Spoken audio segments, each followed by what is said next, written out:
गोगामेड़ी हत्याकांड से जुड़ी हुई बड़ी खबर आपको बता दें। गोगामेड़ी हत्याकांड के आरोपियों ने जो है मांगी जेल में फोन की सुविधा। एनआईए मामलों की स्पेशल कोर्ट ने जो है प्रार्थना पत्र खारिज किया है। अजमेर की हाई सिक्योरिटी जेल में नितिन बंद है और रामवीर और उधम सिंह भी जो है बंद है और इनके तरफ से जो है फोन की सुविधा की मांग की जा रही है। जेल प्रशासन पर जो है लगाया था परिजनों से बात नहीं करवाने का आरोप।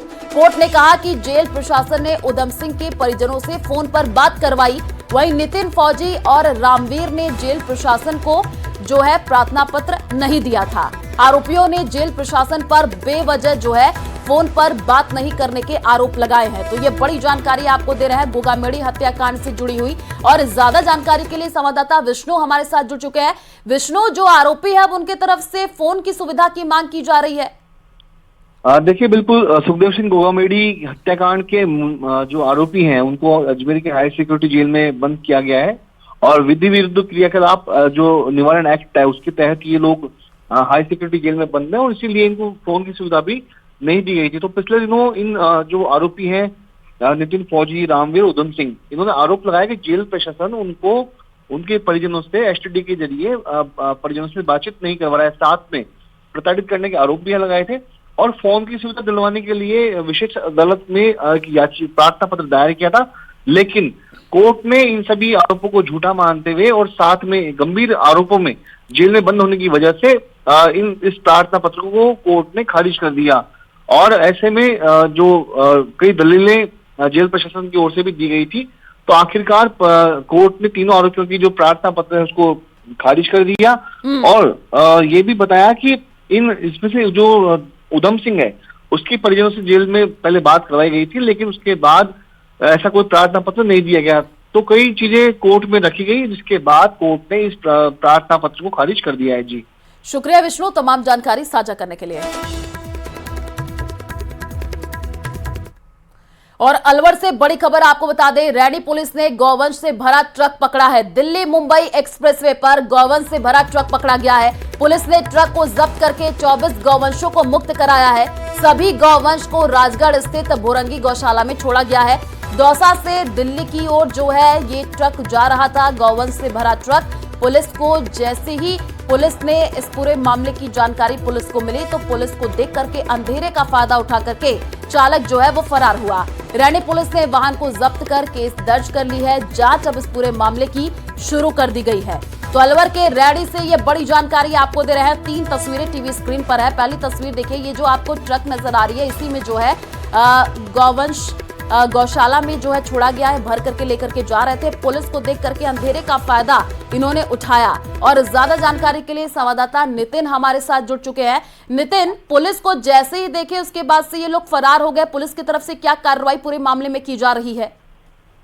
जी, ये जो रैनी पुलिस की जो बड़ी कार्रवाई देखने को मिली है, बीती रात दिल्ली मुंबई एक्सप्रेसवे पे गोवंशों से भरे एक ट्रक को रैनी पुलिस ने पकड़ा और जब ट्रक को चेक किया गया तो उसमें 24 गोवंश भरे हुए थे, जिनको पुलिस ने ट्रक को जब्त करके और गोवंशों को गौशाला में छुड़वा दिया है। और पुलिस को देख के जो चालक है वो मौके से फरार हो गया।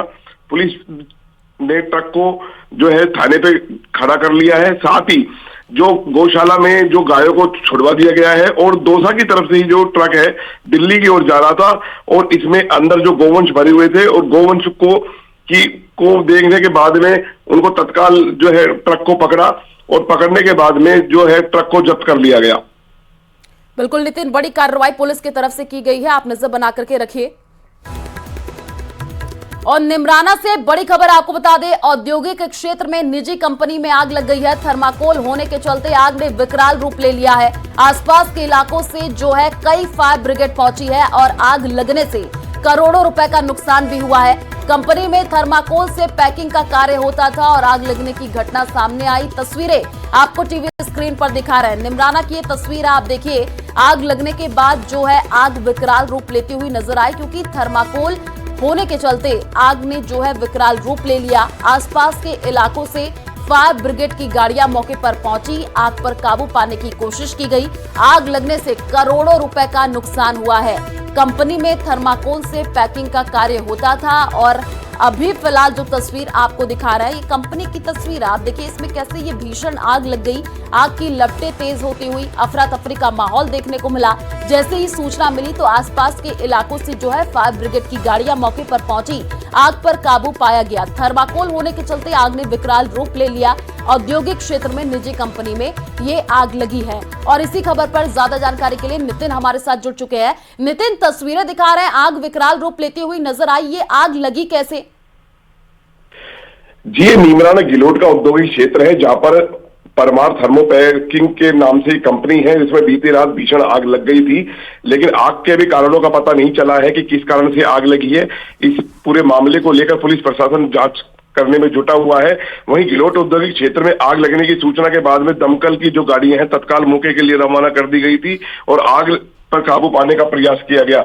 लेकिन आग ज्यादा फैलने के चलते करीब 7-8 जगह से गाड़ियों को तत्काल बुलाया गया और गाड़ी के आने के बाद में आग पर काबू पाने का प्रयास किया और उसके बाद में स्थानीय लोगों ने भी आग बुझाने का प्रयास किया। लेकिन जिस कंपनी में ये आग लगी थी उस कंपनी के जो तीसरा हिस्सा है उसमें आग लगी थी, लेकिन 2 हिस्सों को इसमें बचा लिया गया और अभी कुछ आग जो है लगी हुई है उसको भी बुझाने के प्रयास जारी है। लेकिन किसी भी तरह की कोई जनहानि नहीं हुई, लेकिन जो आग से है लाखों रुपए का नुकसान हुआ है। बिल्कुल नितिन, और तस्वीरें भी दिखा रहे हैं। नितिन, ये औद्योगिक क्षेत्र है, क्या आसपास भी कंपनी थी, वहां पर भी कोई नुकसान हुआ है? जी बिल्कुल, ये औद्योगिक क्षेत्र है, लेकिन जब आग लगी थी तो तत्काल जो दमकल की गाड़ियां मौके पे पहुंच गई थी और उन्होंने आग बुझाने का प्रयास शुरू कर दिया था। लेकिन आग को आगे बढ़ने से रोक दिया और लगातार स्थानीय लोग भी आग बुझाने में लग गए थे, इसलिए आगे आग नहीं बढ़ पाई और लगातार जो है इस पर जो पुलिस प्रशासन भी पूरी तरह नजर बनाए हुए है। शुक्रिया नितिन, तमाम जानकारी साझा करने के लिए। और झुंझुनू से बड़ी खबर आपको बता दें, बीडीके अस्पताल में जिंदा व्यक्ति के पोस्टमार्टम का ये पूरा मामला है। आईसीयू में भर्ती रोहिताश की तबीयत बिगड़ी और रोहिताश को जो है जयपुर के एसएमएस अस्पताल के लिए रेफर किया गया। एम्बुलेंस में मेडिकल स्टाफ को भी जो है साथ भेजा गया। कलेक्टर राम अवतार मीणा ने ये पूरी जानकारी दी और मामले में पीएमओ सहित 3 डॉक्टर्स को निलंबित किया गया है। ये बड़ी जानकारी आपको दे रहे हैं। जिंदा व्यक्ति के पोस्टमार्टम का ये पूरा मामला है और डॉक्टरों की बड़ी लापरवाही देखने को मिली है और मामले में पीएमओ सहित 3 डॉक्टर्स को निलंबित कर दिया गया है। झुंझुनू से ये बड़ी जानकारी आपको दे रहे हैं, जहां पर आपको बता दें कि जिंदा व्यक्ति का पोस्टमार्टम किया गया। आईसीयू में भर्ती रोहिताश की तबीयत बिगड़ी और उसके बाद से रोहिताश को जयपुर के एसएमएस अस्पताल के लिए रेफर किया गया। एम्बुलेंस में मेडिकल स्टाफ को भी साथ भेजा गया। आपको बता दें, जैसी ही सूचना मिली तो उसके बाद से पूरे मामले में एक्शन देखने को मिला। मामले में पीएमओ सहित 3 डॉक्टर्स को जो है निलंबित किया गया है। अब इस पूरे मामले की जांच की जा रही है। कमेटी का भी गठन कर दिया गया जो कि अपनी जांच रिपोर्ट सौंपेगी। और झुंझुनू में जिंदा शख्स को मृत घोषित कर उसका पोस्टमार्टम करने के मामले में बड़ी कार्रवाई करते हुए चिकित्सा एवं स्वास्थ्य विभाग ने पीएमओ डॉक्टर संदीप पचार, डॉक्टर योगेश कुमार जाखड़ और डॉक्टर नवनीत मील को तत्काल प्रभाव से सस्पेंड कर दिया है। यह कार्रवाई जिला कलेक्टर की रिपोर्ट के बाद की गई। निलंबन काल के दौरान डॉक्टर पचार का मुख्यालय CMHO office Jaisalmer, doctor Jakhar का मुख्यालय सीएमएचओ ऑफिस बाड़मेर और डॉक्टर नवनीत मील का जो मुख्यालय है वो सीएमएचओ ऑफिस जालौर किया गया है। वहीं तीनों डॉक्टर्स के खिलाफ विभागीय जांच भी शुरू कर दी गई है। तो झुंझुनू से आपको ये बड़ी जानकारी दे रहे हैं। जिंदा व्यक्ति का पोस्टमार्टम का ये पूरा मामला है। डॉक्टरों की बड़ी लापरवाही इस पूरे मामले में देखने को मिली और न्यूज 18 राजस्थान की खबर का बड़ा असर देखने को मिला है। बीडीके अस्पताल में जिंदा व्यक्ति के पोस्टमार्टम का ये पूरा मामला रहा, जिसपे कड़ा एक्शन लिया गया है। न्यूज 18 ने जैसे ये खबर दिखाई उसके बाद से 3 डॉक्टर्स को निलंबित किया गया है।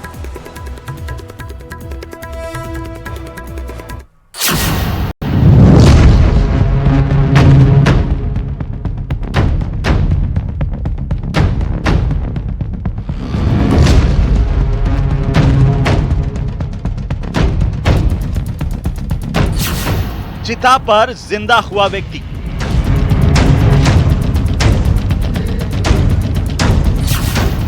डॉक्टरों ने कर दिया था मृत घोषित।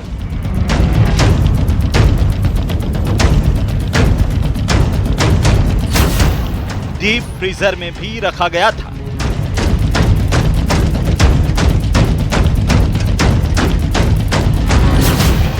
पोस्टमार्टम के बाद सौंप दिया था शव।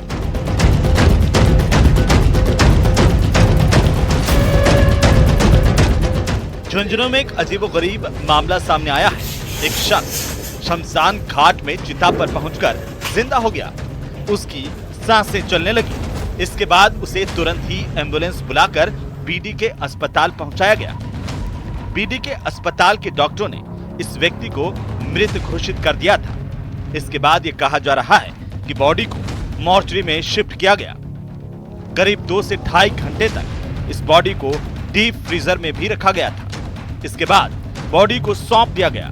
वहीं जानकारी के मुताबिक मृत घोषित करने के करीब 4 से 5 घंटे बाद व्यक्ति की सांसें चलने लगी। आपको बता दें कि रोहिताश नाम के शख्स को गुरुवार दोपहर को तबीयत बिगड़ने पर बीडी के अस्पताल लाया गया। अस्पताल की इमरजेंसी में इलाज किया गया, लेकिन इलाज के दौरान डॉक्टरों ने मृत घोषित कर दिया। इसके बाद रोहिताश को मृत समझकर अस्पताल की मॉर्चरी में रखवा दिया गया। मॉर्चरी में रखे डीप फ्रीजर में शव को रखा गया। शव करीब 2 से 2.5 घंटे तक डीप फ्रीजर में रहा। इसके बाद पुलिस को बुलाकर पंचनामा कराया गया। तो वहीं पुलिस की मौजूदगी में शव मां सेवा संस्थान के पदाधिकारियों को भी सौंप दिया गया। परिजन जब शव को अंतिम संस्कार के लिए शमशान घाट लेकर के गए, जहां शव को चिता पर रखा गया, इस दौरान रोहिताश की सांसें चलने लगी। उसका शरीर हरकत करने लगा। ये देखकर मौजूद लोग डर गए। इसके बाद आनन फानन में इसे अस्पताल ले जाया गया। अब रोहिताश का बीडी के अस्पताल में इलाज चल रहा है। आईसीयू में भर्ती किया गया है। तत्काल एक कमेटी बनाई है और जो कंसर्न डॉक्टर्स हैं उनके बारे में ये मालूम किया कि किसने इसमें लापरवाही की है और हम सरकार को रिपोर्ट भेज रहे हैं। 2 लोगों के नाम सामने आए हैं और जो लापरवाही जो इंचार्ज है उनकी अल्टीमेट लापरवाही बनती है कि वो केस को किस तरह से देख रहे हैं, कितना उसमें डिले हुआ। और उन्होंने हमें, सबसे बड़ी बात यह है कि मुझे जो पीएमओ से जो सूचना आनी चाहिए थी वो मुझे एसपी साहब से आई। मुझे एसपी साहब ने बताया इस प्रकार घटनाक्रम हुआ। तब मैंने इनको पीएमओ को पूछा तो प्रथम दायित्व इनका बनता है कि घटना हो गई थी तो जिला कलेक्टर को संज्ञान में लाना चाहिए। मृत आदमी के चिता से जिंदा होने को लेकर कई तरह की चर्चाओं का बाजार गर्म है। अब देखने वाली बात यह होगी कि क्या ये वाकई कोई चमत्कार है या चिकित्सा महकमे की एक बड़ी चूक। Bureau report, news 18 Rajasthan.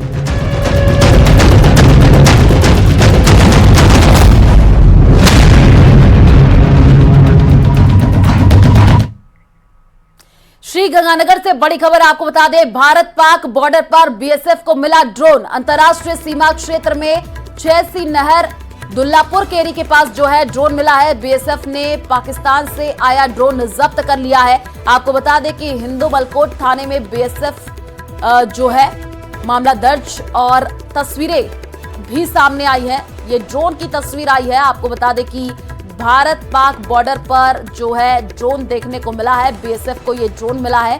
6 सी नहर दुल्लापुर केरी के पास ड्रोन देखा गया है। बीएसएफ ने पाकिस्तान से आया ड्रोन जो है वो जब्त कर लिया है। हिंदू मलकोट थाने में बीएसएफ ने जो है मामला दर्ज कराया है। इस वक्त की ये बड़ी जानकारी श्री गंगानगर से आपको दे रहे हैं। तस्वीरें भी सामने आई है जहां पर भारत पाक बॉर्डर पर बीएसएफ को ड्रोन मिला है। अंतर्राष्ट्रीय सीमा क्षेत्र में 6 सी नहर दुल्लापुर केरी के पास ड्रोन देखा गया और जैसे ही बीएसएफ को इस पूरे मामले में जानकारी मिली तो बीएसएफ ने जो है पाकिस्तान से आया जो ड्रोन है उसको जब्त कर लिया है। इस पूरे मामले की अब जांच की जा रही है।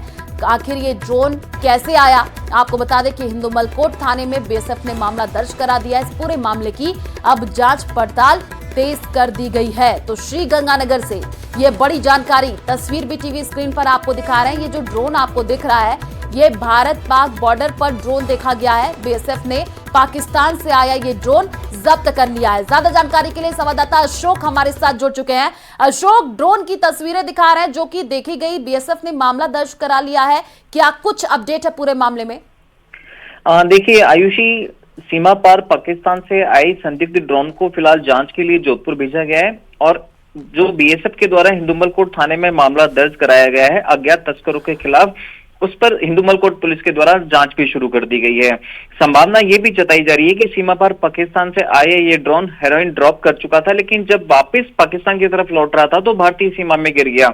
ऐसे में सर्च ऑपरेशन के दौरान केवल ड्रोन का ही मिलना और हेरोइन का नहीं मिलना, ये संभावना भी जता रहा है कि स्थानीय तस्करों के द्वारा सीमा पार पाकिस्तान से आई हेरोइन को रिसीव कर लिया गया है। तो ऐसे में बीएसएफ के साथ साथ हिंदुमल कोट थाना पुलिस आसपास के जो स्थानीय तस्कर हैं उनके नेटवर्क को खंगाल रही है, साथ ही साथ कॉल डिटेल्स और जो मोबाइल नेटवर्क कनेक्शन है उनको भी जांच रही है, ताकि संदिग्ध हेरोइन रिसीव करने वाले तस्करों को भी पहचान की जा सके और उनको भी काबू किया जा सके। फिलहाल पूरे मामले को लेकर बीएसएफ के साथ साथ हिंदुमल कोट पुलिस पूरे मामले की पड़ताल में जुट गई है। ठीक है, आप नजर बना करके रखिए अशोक, आगे भी आपसे जानकारी लेते रहेंगे। फिलहाल शुक्रिया तमाम जानकारी साझा करने के लिए।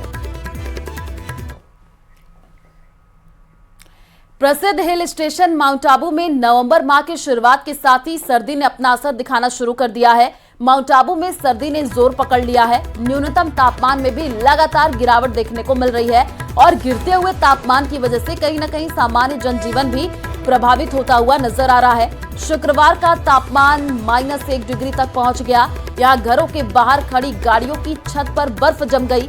एक तरफ जहां गिरते पारे से लोगों की दिनचर्या पर असर पड़ रहा है, कामकाजी लोग अलाव जला करके सर्दी से बचाव कर रहे हैं। तो तस्वीर आपको टीवी स्क्रीन पर दिखा रहे हैं, आप देखिए कैसे जो है बर्फ देखने को मिली और ठंड से बचने के लिए लोग अलाव का सहारा लेते हुए दिख रहे हैं। -1 डिग्री तक जो है तापमान दर्ज किया गया। हालांकि जो पर्यटक पहुंचे उनके चेहरे खिले हुए नजर आए। आप देखिए कुछ बच्चे भी तस्वीरों में दिखे जो कि बर्फ के साथ खेलते हुए दिखे। हालांकि बर्फबारी से जो है दिनचर्या पर भी काफी प्रभाव पड़ा है।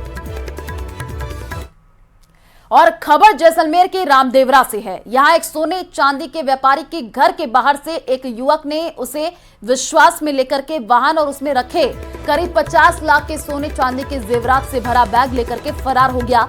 पीड़ित युवा व्यापारी ने रामदेवरा थाने में नामजद मामला दर्ज करवाया है। पुलिस ने केस दर्ज कर लिया है, जांच शुरू कर दी गई है। दर्ज रिपोर्ट के मुताबिक रामदेवरा रेलवे स्टेशन के सामने रहने वाले पवन सोनी बाजार स्थित अपनी दुकान को बंद करके गहनों से भरा अपना बैग लेकर के वहां से घर आ रहा था और इस दौरान व्यापारी के साथ एक युवक मंगेश कुमावत पुत्र रामचंद्र कुमावत भी था। चालक सीट पर बैठे मंगेश ने व्यापारी पवन सोनी को उसके घर का मुख्य गेट खोलने को बोला, जिससे वाहन को घर में लेकर के आए।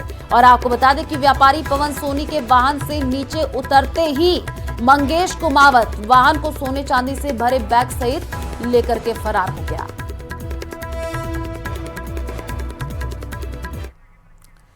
सीकर जिले के लक्ष्मणगढ़ इलाके में 9 नवंबर को खाली प्लॉट में युवती का शव मिलने के मामले का पुलिस ने पर्दाफाश किया है।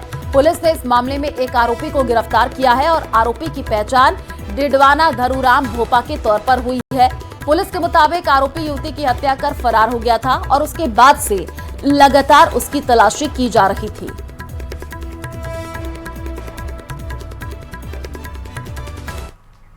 और बारां जिले के हरनावदा शाहजी पुलिस का मानवीय चेहरा देखने को मिला है। बारां जिले के हरनावदा शाहजी थाना पुलिस ने ऐसा अनूठा काम किया जिसकी चर्चा हर तरफ हो रही है।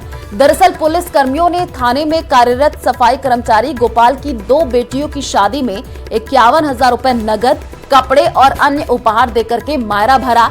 जब विवाह समारोह में थाना अधिकारी ब्रजेश सिंह चौधरी और पूरे पुलिस स्टाफ ने बहन का फर्ज निभाया तो हर कोई भावुक हो गया।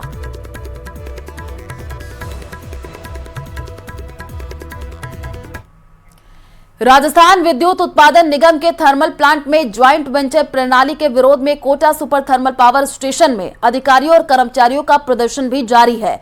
इसी कड़ी में देर रात थर्मल कर्मी सड़कों पर उतरे और कैंडल मार्च निकाल करके प्रदर्शन करते हुए दिखे हैं। तस्वीरें भी आपको दिखा रहे हैं। देखिए बड़ी संख्या में यहाँ पर लोग कैंडल मार्च लेकर के प्रदर्शन करते हुए दिखे और विरोध प्रदर्शन में थर्मल कर्मचारियों के साथ ही जो है परिजन भी शामिल हुए।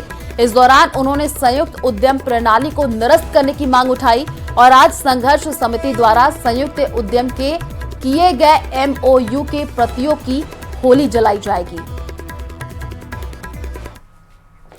और खबर कोटा के दादाबाड़ी से है, जहां वंडर मार्ट में चोर ने 1 लाख रुपए नगद, सोने चांदी के सिक्के और वहां रखे माल पर हाथ साफ कर दिया। लेकिन चोरी की वारदात वहां लगे कैमरे में कैद हो गई। पुलिस ने केस दर्ज कर लिया है, मामले की जांच शुरू कर दी गई है।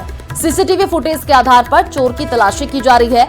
वीडियो में ये साफ देखा जा सकता है कि किस प्रकार बदमाश बेखौफ होकर के दीवार फांद करके मार्ट के अंदर घुसता है और नकदी सहित अन्य सामान चुराने की वारदात को अंजाम देकर के चंद मिनट में ही फरार हो जाता है। तो ये तस्वीर कोटा से आई है। आप देखिए, चोर ने गले से 1 लाख रुपए चुराए हैं, उसकी तस्वीर सामने आई है। सोने चांदी के सिक्के लेकर के ये चोर फरार हो गया है। केस दर्ज कर लिया गया है। पुलिस अब इस पूरे मामले की जांच पड़ताल कर रही है। कैमरे में चोरी की ये वारदात कैद हुई है।